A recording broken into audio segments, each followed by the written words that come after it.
So yesterday was my birthday and I wrote a little something that I wanted to share with you guys.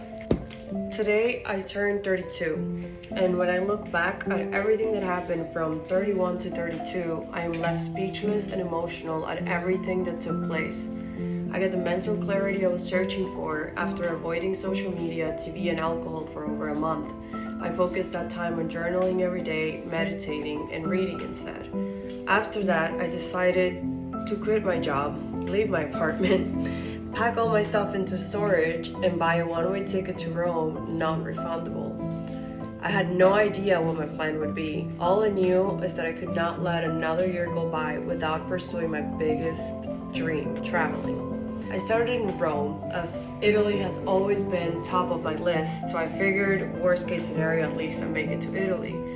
I was terrified of traveling alone, but I knew I had to do this. I had spent all year going to therapy for the first time in my adult life, because little did most people know is that I was constantly living in fear.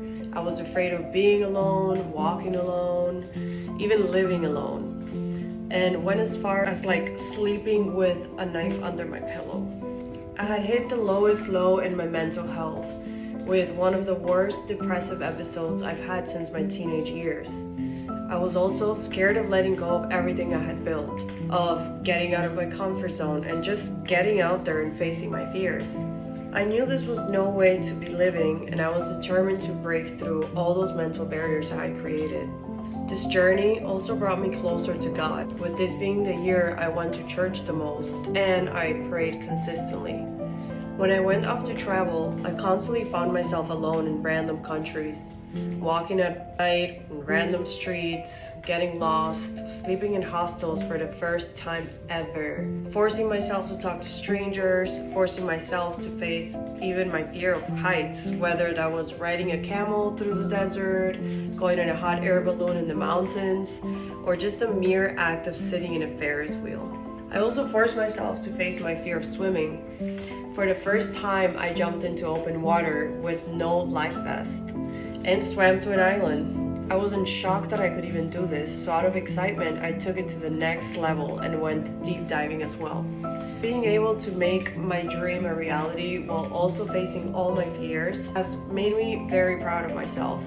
I have peace in my heart now knowing I didn't wait for all the stars to align to finally take the jump and go after what I want. Getting off the hamster wheel of being in corporate America has been a challenge in and of itself. A challenge I continue to face as I battle my ego. I realize I want to have more freedom. I want to be able to enjoy the precious time I have in this world, spending it with my loved ones, living on my terms, and of course, continuing to travel. In my deathbed, I won't care what title I had and how high up the ladder I got. The only thing that will matter is the experience that I was able to have and the time I was able to spend with the people I love. So here is to this coming year being the year where I continue to face my fears and step into the next chapter of my life. The chapter where I have the time, I have the freedom, and I live in peace.